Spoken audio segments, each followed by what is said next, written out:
인류의 전쟁 역사와 함께해온 보병은 다양한 전장에 맞게 그 장비 또한 발전해왔다.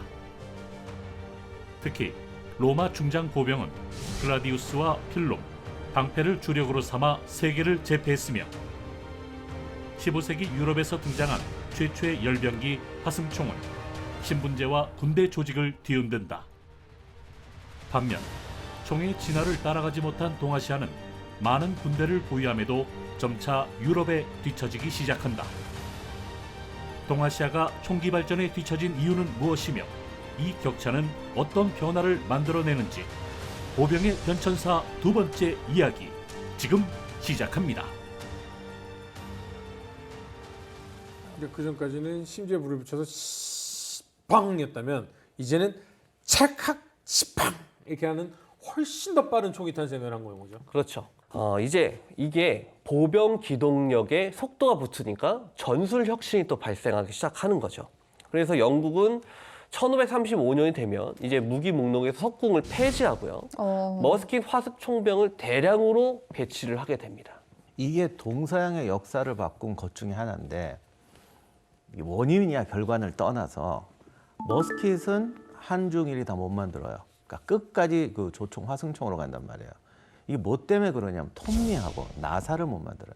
그러니까 저거 할 때 나사가 들어가거든요. 그래서 누구는 톱니와 나사가 동서양을 갈랐다고 그러는데 톱니를 못 만드니까 시계를 못 만들어요.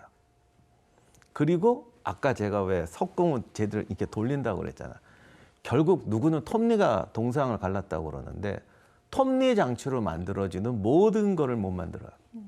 근데 톱니는 깎으면 되지 않냐 그러는데 이게 톱니를 정교하게 쓰려면 거의 눈에 안 보일 정도로 작게 만들어야 되는데 그렇게 작게 만들면 강도가 안 나와요. 총에 들어가는 부품이 약해서 되겠냐고요. 그게 강도를 만들려면은 금속공학이 나와야 됩니다. 근데 우리가 맨날 동양에서 일본도가 뭐 동양에서 가지고 일본에서 그러지 막 써는 것처럼 나오지만 쇠가 안 돼요. 다마스커스 강이 요즘에 또 유명해가지고 다마스커스 강으로 만든 식칼도 있습니다. 그냥 세 자릿수가 넘어요. 근데 사실 다마스커스 강도 그렇게 최강이 아니고요. 그걸 보고 유럽에서 금속공학이라는 거를 이제 개발을 해가지고 계속 야들이 특수강 같은 걸 만듭니다. 이렇게 되면서 끝내 머스킷이 나오게 되는데 이거를 한중일은 끝까지 못 만들어요. 인조 때 하멜이 한국에 표류하러 올 때 머스킷을 갖고 오거든요. 보니까 누가 봐도 이거는 총이 수준이 다르잖아. 근데 그때 정승분이 뭐라고 했냐면 좋은 총은 맞는데 이건 못 만든다. 포기해버립니다. 근데 우리만 포기한 게 아니라 다 포기했어요. 여기서 무기의 역사만 가지고 보면 동서양이 나뉘게 되는 거고 중국이 병력이 많잖아. 그래서 사실 한국이나 일본도 유럽의 봉건제에 비하면 군대가 훨씬 많고 아까 고구려 때 벌써 우리가 이게 로마 군단병처럼 조직을 했다고 그랬는데 유럽은 로마 군단 이후로 기사가 날뛰는 것은 기사가 잘 싸우는 것도 있지만 국가가 이렇게 행정 조직이 없기 때문에 그냥 나가서 지들끼리 붙는 거잖아. 그러니까 조직력이 안 되는 군대였는데 훨씬 병력 효율이 높았단 말이에요, 한중일이. 그러니까 총이 나오면서 일반 이제 병들이 군사가 되고 그러다 보니 대량의 군대를 만들고 뭐 사관학교도 생기고 막 이러는데 여기는 그게 안 되고 옛날식으로 남는 거죠. 이렇게 되니까 병력 수나 효율에서도 밀리기 시작해요. 전쟁사로 보면 정말 심각한 역전이 벌어지게 되고 그 결과는 우리가 근대 현대사에서 충분히 알고 있는데 이게 어떤 의미로 보면 머스켓, 나사와 톱니바퀴에서 시작이 됩니다. 이때 당시에 머스킷총, 뭐 아커버스 총들은 1000발 쏘면 몇 방 맞나 그래서 몰아서 쏘는 버전이었다면 이 총들을 혁신적으로 명중률을 높이는 이 기술이 개발이 되죠. 그렇죠. 그게 바로 강선총에 드디어 등장하기 시작합니다. 원래는 1440년대에 총련에다가 강선을 판 총이 등장을 했었어요. 근데 이게 총탄을 회전시킬 목적으로 강선을 판 게 아니라 쏘면 흑색 화약이 재가 끼잖아요. 그 재 빼낼 목적으로 총련 안에다 홈을 파놨었어요. 근데 이게 강선총이 굉장히 좋은 것처럼 우리는 알고 있잖아요. 사실도 그렇고. 근데 만드는 사람 입장에서는 이게 규격화가 굉장히 어려워요. 누구는 왼쪽으로 파고, 누구는 오른쪽으로 파고, 누구는 4번 파고, 누구는 5번 파고, 이게 규격화가 굉장히 어렵거든요. 그러다 보니까 잘 만들어진 강선총도 초기에는 총탄을 장전하는 게 어려웠습니다. 무조건 전장식으로 장전해야 되니까. 그리고 나서 드디어 영국에서 우리가 잘 알고 있는 브라운 베스 머스킷이 등장을 합니다. 160년 동안 영국 보병의 표준 화기로 자리 잡았죠. 네. 근데 이 총은 강선이 없어요. 그러다 보니까 지금 허준 MC께서 말씀하신 것처럼 명중률이 진짜 형편없습니다. 가까운 데서 쏘면 당연히 맞겠죠. 그런데 한 240m 떨어져서 쏘면 표적이 5m가 넘어가도 20발 쏴도 한 발 맞을까 말까예요. 그러면 여기서 이제 채택할 수 있는 전술은 하나밖에 없죠. 어깨 맞대고 최대한 가까이 걸어가서 일제 사격을 해야, 그래야 명중률이 그나마도 보장이 되겠죠. 그래서 영국 군의 그 당시의 전술이 어깨 맞대고 걸어가면서, 지금 우리가 보면 왜 저렇게 하나 싶겠지만 그 사람들은 그렇게 할 수밖에 없었던 전술이 이렇게 발생을 한 겁니다. 그러다 보니까 거기서 이제 또 혁신이 발생을 하게 되는 거죠. 40m까지 걸어갔어야 되거든요. 그걸 쏘려면은. 그래야 명중률이 보장이 되니까. 그러면 40m면 한 발 쏘면 그 다음에 뭐 해야 되겠어요? 장전. 장전을 하는 동안에 적이 달려오지 않을까요? 우리도 달려갈 수 있고. 그럼 거기서 제일 필요한 게 뭘까요? 빠른 장전. 빠른 장전. 그것도 좋은데 저 당시에는 그게 안 되니까 총검이 이제 발달하기 시작합니다. 착검을 해서 가는 게 제일 좋겠죠. 그래서 15세기 말에 바이온이라는 프랑스 마을이 있었어요. 여기서 최초의 총검을 만들어요. 근데 이게 지금 우리는 총실 밑에다가 갈고리 모양에서 찰칵하고 걸잖아요. 그 당시에는 총구 앞에다가 마개처럼 끼우는 거였어요. 그러면 착검하면 총구를 막잖아요. 사격이 안 될 거 아니에요. 근데 다르게 대안이 없으니까 결국 유럽 군대가 그냥 이거 썼거든요. 근데 일선의 병사들 입장에선 불만이 나올 수밖에 없잖아요. 나중에는 저 총검도 그래서 발전을 해가지고 고리 모양의 총검이 발명되게 됩니다. 1678년에 그 총검이 나오게 되는데, 그 총검이 전력화되기 시작하면서 드디어 유럽에서 창병, 파이크병이 이제 사라지게 돼요. 현재가 또 한번 혁신이 된 거죠. 총이 나오니까 갑옷을 안 입게 돼요. 갑옷을 입으면 그 화승총, 화약제고 이런 걸 할 수가 없습니다. 네. 갑옷을 벗어야 되잖아요. 근데 총검을 꽂았잖아요. 백병전을 해요. 갑옷 없이 백병전을 하면요, 살상률이 훨씬 90% 높아졌죠. 아마 거의 90% 이상 올라갈 거예요. 그러니까 이때부터 병사도 많아지지만 사상률도 급속도로 올라갑니다. 저는 어렸을 때 이런 거 읽을 땐 그냥 군대가 많아져서 많이 죽는 줄 알았어요. 옛날 갑옷 입고 싸울 때는요, 의외로 많이 안 죽어요. 근데 이거는 뭐 맨몸으로 찔러대니까 어마어마하게 죽게 되죠. 그러니까 화승총에 나오는 게 명중률이 10%도 안 되는데도 이거 반칙이다 소리가 나왔는데 총검으로 해서 지금 90% 이상이 죽는데 어떡하냐고. 워털루 전투 났을 때 전사자가 들판에 깔린 게 네. 몇만인데 10,000명이라고 하면 10,000명을 야전병원까지 운송하려면 4명이 필요하게 40,000명이 필요해요. 40,000명이 어디서 나오는 군대냐고요. 그러니까 병사들을 무조건 맨몸으로 전쟁터에 보낼 수가 없는 거예요. 그럼 어떻게 해야 될까? 방탄조끼 만들어야죠. 만들어. 만들어야죠. 이거 너무 빨리 나가셨다. 방탄조끼도 있어야 되지만 네. 그 전에 방탄조끼 없을 때는 하여간 너가 맞아도 우리가 뭔가 최선을 다한다는 그런 노력을 해야 돼요. 의료. 뭐가 있어? 그렇죠. 그러니까 하다못해 의료용 키트라도 줘야 되는 거예요. 그러니까 저도 의료용 키트는 정확히 언제부터 나왔는지 모르지만 그래서 병사들, 보병에게 주는 장비가 달라진다. 아파 몰펜. 괜찮아요. 그래서 이때부터 보병 장비에 대한 개념이 좀 달라집니다. 이걸 누가 가장 본격적으로 시작했냐면 나폴레옹이에요. 내 생명은 구해줄 수는 없지만 최선을 다한다는 노력은 해줘야 되는 거예요. 그래서 나폴레옹이 이때 시작한 게 공모제라는 걸 걸어요. 하긴 무기 이외에 굉장히 많은 보병에 관련된 장비들이 나폴레옹 시대에 개발됐죠. 그렇죠. 근데 나폴레옹이 머리가 좋은 게 통조림도 사실 공모제 통해서 얻은 거잖아요. 이게 꼭 아이디어를 뽑아낸다는 것보다 내가 이렇게 노력한다는 걸 보여주는 것도 있고 그렇게 됐을 때 병사들이 솔직히 지금도 통조림보다는 조리 음식 좋아하는데 그때 병조림이 먹을만 했겠냐고. 그러나 이렇게 너희에게 이걸 주기 위해서 노력한다. 이것도 굉장히 큰 의미가 있고 아무튼 이러다 그리고 당시에 또 사회 변화가 그때는 부르주아의 시대가 됐잖아요. 그러니까 대량 생산도 되고 이 부르주아들은 어떻게든 돈 벌고 출세하려는 욕구가 많아요. 그러니까 그걸 집어 던지는 거예요. 너희들이 아이디어를 내라. 떼돈 벌 수 있고 유명해질 수 있다. 그러니까 아이디어가 막 나오고 병사들은 이런 걸 받으면 뭔가 뿌듯하지. 자, 요게 잘 갖춰준다고 절대로 잘 싸우는 군대가 아닙니다. 중요한 것 중에 하나, 또 무기를 빼놓을 수가 없는데 19세기 이후에는 소총이 엄청 또 발달을 하죠. 19세기 전반기에 굉장히 중대한 변화가 발생을 합니다. 하나는 뇌관의 발명이고요. 다른 하나는 드디어 우리가 알고 있는 그 총알의 형태가 나와요. 원뿔형 총알.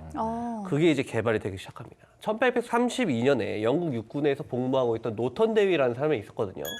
이 사람이 인도에 파견 갔었나 봐요. 거기 원주민들이 쓰는 화살에 영감을 얻어가지고 최초의 원뿔형 총알을 만들어요. 그러니까 뒤쪽에 공간이 비어 있어서 격발시키면 이게 팽창해서 총열을 틀어 막아가지고 방선 따라서 회전하는 그 총알을 처음으로 만든 거예요. 프랑스군에서 복무하고 있던 클로드 미니에 대위라는 사람이 있었어요. 이 사람이 이 얘기를 듣고 기가 막힌 거예요. 그래서 이걸 그대로 복제해서 만든 게 미니의 탄입니다. 요거를 납품을 해서 굉장히 획기적인 아이디어잖아요. 그러면서 남북 전쟁에서 미군들이 쏘는 총기의 명중률이 획기적으로 향상이 되는 거죠. 그 다음에 목사님이 계세요. 이 목사님이 스포츠 매니아셨어요. 근데 당시에 스포츠가 사냥이거든요. 그 중에서도 새잡이 사냥에 되게 특화되신 분이었어요. 어쨌든 이 새잡이 사냥을 하려면 빨리 쏴야 되잖아요. 비글 같은 게 막 돌아다니다가 꿩 같은 거 날아오르면 빨리 쏴야 되잖아요. 그러다 보니까 당시에 심지에 붙여서 쏘는 총으로는 이게 안 되는 거예요. 그래서 어떤 용기에다가 뇌산이라는 게 있어요. 굉장히 폭발에 민감한 게 있는데 이 뇌산에 알갱이를 넣어가지고 뾰족한 공이 같은 걸로 치면 터지지 않을까라는 생각이 들어서 그걸 만듭니다. 그게 최초의 뇌관이에요. 그게 나중에 발전하고 발전해서 이제 현대식 뇌관이 된 거죠. 그래서 이 뇌관의 발명 그리고 원뿔형 총알의 탄생 이게 원거리에서부터 살상률을 극대화시키기 시작하고 비가 와도 전천으로 총을 사격할 수 있는 그 상태를 만들기 시작합니다. 그래서 훈련에 낮은 포복의 시대가 시작이 됩니다. 포복, 결합. 우리가 잘 알고 있는 프로이센의 후미 장정신 라이플 있죠? 드라이제 니들건이 드디어 개발이 되기 시작합니다. 그래서 오스트리아 작센 연합군 21만 명을 대패시켜요. 몰트케가 이 총을 사용을 해서. 물론 그 총만으로 하진 않았죠. 전신과 철도를 사용해서 기동의 혁신을 이루었고 어쨌든 저 총이 사용되면서 대패를 하기 시작합니다. 그런데 이때쯤에 굉장히 중요한 변화가 이제 나오기 시작하는데 처음에 이제 프랑스에서 기관총이라는 개념을 처음으로 탄생시키기 시작합니다. 이 후미장전식 소총이 발전하다 보니까 여러 개의 총구를 결합시켜서 몇백 발을 한 번에 쏘면은 좋지 않을까라는 게 이제 나와요. 그 나오고 나서 그 다음에 1862년쯤에 미국의 의사이자 발명가인 리처드 게틀링이 소위 게틀링건이라고 불리는 기관총 설계에 성공을 합니다. 그러고 나서 이게 막 발전해 나가니까 이걸 보고 다른 사람이 또 지적을 하죠. 그 게틀링건 크랭크 수동으로 사람이 이렇게 잡아 돌리는 거 불편하지 않느냐. 자동으로 크랭크가 돌아가도록 만들어보자 라고 해서 탄생한 게 바로 맥심 기관총입니다. 그 지금도 쓰여지고 있어요. 최대 250발을 사격을 할 수 있죠. 그리고 1898년에 미국의 존 브라우닝이 콜트 브라우닝 기관총이라는 걸 만들어내요. 가스 압력으로 해서 소위 지금 우리 돌격 소총에 쓰이는 가스 피스톤 방식을 이 사람이 만들어낸 거죠. 그래서 분당 400발을 사격할 수 있는 기관총을 만들어냅니다. 그러다 보니까 박사님께서 말씀하셨던 그런 변화가 생기게 되는 거죠. 분당 400발이 날아오는데 거기에 어깨 맞대고 걸어가면 다 죽는 상황이잖아요. 이런 것들이 이제 합쳐지고 합쳐져서 1차 세계대전으로 나가기 시작한 겁니다. 그러다 보니까 결국은 병사들이 참호를 파대기 시작합니다. 그러면은 기관총으로 죽일 수 없고 기관총이 사거리 밖에서 결국 때려야 되는데 포병 화력이 이제 발전하기 시작하는 거죠. 포병 화력이 발전을 해도 근데 참호 안에 있는 보병을 잘 살상하지 못합니다. 그렇죠. 돈이 너무 많이 들어가요, 일단. 그러다 보니까 독일군이 베를린 빌헬름 황제 물리학 연구소라는 곳이 있었는데 거기에 있는 교수 프린츠 하버에게 문의를 합니다. 포탄을 더 많이 만들어야 된다. 대책을 강구해라. 라고 해서 하니까 이 하버 교수가 대기 중의 질소에서 암모니아를 결합하는 방법을 개발을 해요. 그래서 질산염 부족 문제를 해결을 합니다. 그러면서 독일군의 고폭탄 생산량이 비약적으로 올라가죠. 이 하버 교수는 여기서 그치지 않고 베를린대의 화학 교수 발터 네른스트와 협업을 해서 염소가스 공격을 창안을 합니다. 독가스가 이제 발명이 된 거죠. 그렇죠. 이제 화학전이 이제 전개가 되기 시작하는 거예요. 그러면서 이제 겨자가스도 나오는 거고 수십 종의 화학전이 생기기 시작하는 거죠. 독가스가 점점 발전을 하면서 현대 보병의 중요한 군장인 방독면이 이제 자리를 잡게 되는 겁니다. 여지껏은 로마 시대 때부터 별로 변한 게 없었는데 로마 시대 때부터 여지껏 변한 게 별로 없었는데 방독면이 하나가 추가가 됐어요. 그리고 이제 1차 대전 말기에 전차가 등장을 하고 2차 대전 때는 본격적으로 이제 활약을 하게 되는데 보병들도 이에 대응하는 무기가 좀 필요할 것 같아요. 그러다 보니까 이제 마치 창으로 기사를 잡듯이 이제 또 전차를 잡는 대전차 무기가 나오게 되고 그리고 이게 참호전이라는 게 일렬로 쫙 서 있잖아요. 그러니 따지고 보면 아까 말한 기관총은 참으로 피할 수 있어요. 짧은 시간에 몰살시키는 방법이 없나. 그래서 이제 두 가지가 나오게 되는데 하나가 이제 보병의 대전차기가 나오게 되고 참호 속에 들어가서 한꺼번에 죽여야 된다. 기관단총이 나오게 됩니다. 그러니까 들고 다니는 기관총. 이 두 가지의 혁신이 나오게 되죠. 독일 대전차 무기로 이제 독일의 파운저바우스트 그리고 미국의 그 바추카포가 유명한데 소총의 경우는 이 한 발씩 쏘는 게 아니라 그러니까 장전의 역사가 한 발 놓고 한 발 쏘고 한 발 놓고 한 발 쏘고 그 다음에 탄창을 넣어도 하나 땡기고 장전하고 쏘고 근데 M1 소총 같은 경우는 방아쇠를 당기고 있으면 8발 클립에 있는 총알이 계속 나간단 말이죠. 그 다음에 이제 탄창을 꽂으면 수십 발도 그냥 할 수 있는 이런 식의 기관단총으로까지 발전하게 됩니다. 대표적인 게 M1 톰슨 그리고 너무 유명하죠. 독일의 기관단총 STG-44. 우리에게는 악몽이었던 PPSH-41 따발총 이런 게 있죠. 수류탄 나오지, 기관단총 나오지, 바추카파 나오지. 그러니까 보병도 화력이 굉장히 세질 뿐만 아니라 진짜로 보병이 여러 가지 역할을 할 수 있는 과거로 치면 기병, 군병, 뭐 도끼병 이 역할을 다 할 수 있는 종합 전투 세트로 바뀌어가게 되는 겁니다. 소장님 듣다 보니까 점점 이제 안쓰러운 마음이 올라오는 게 챙겨야 될 장비가 늘어나고 있습니다. 이게 챙겨야 될 장비가 하나씩 늘더니 방독면 늘어나지 않았습니까? 네. 그런데 더 안타까운 것은 아까 이제 슬쩍 지나갔어요. 이렇게 슬쩍 지나가면 안 됩니다. 펜저 파우스트니 로켓 런처 같은 거 대전차용 무기가 보병용 무기가 되었어요. 그렇죠. 하나 더 추가된 거죠. 이들은 너무 안타까워요.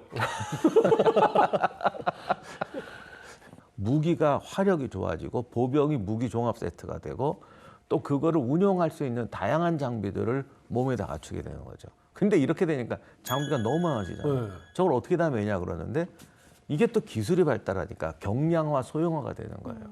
하나 더 있습니다. 웨어러블 근골격 장비. 요즘에 많이 개발되고 있죠. 그렇죠. 그런 것들이 이제 개발되고 그리고 이제 있죠. 우리 군도 아마 가지고 있는 걸 알고 있는데 이제 무인 이 드론처럼 날아다니는 것만 드론이 아니지 않습니까? 무인으로 내 옆에 붙어서 따라다니는 드론봇이라고 그런 드론들이. 합니다. 어쩌면 이제는 한 명이 로봇개 같은 거를 데리고 병사가 로봇 병사의 시종이 될지 걔가 내 보급품 들고 오는 시종이 될지 잘 모르겠는데 근데 자칫하면 로봇 병사의 시종이 될 것 같아. 이게 조종한다는 미명하에. 근데 아무튼 그렇게 돼서 보병이 굉장히 역할이 줄어드는 것 같지만 사실은 보병 개인 단위의 역할은 세지고 있는 거예요. 다음 이야기. 1, 2차 세계대전에 걸쳐 개발된 유무선 통신은 보병의 전술에도 영향을 미치게 되고 오랜 기간 보병의 방어수단으로 사용되던 쥐레는 현대전에 들어와 공수 양면에 모두 활용하게 된다.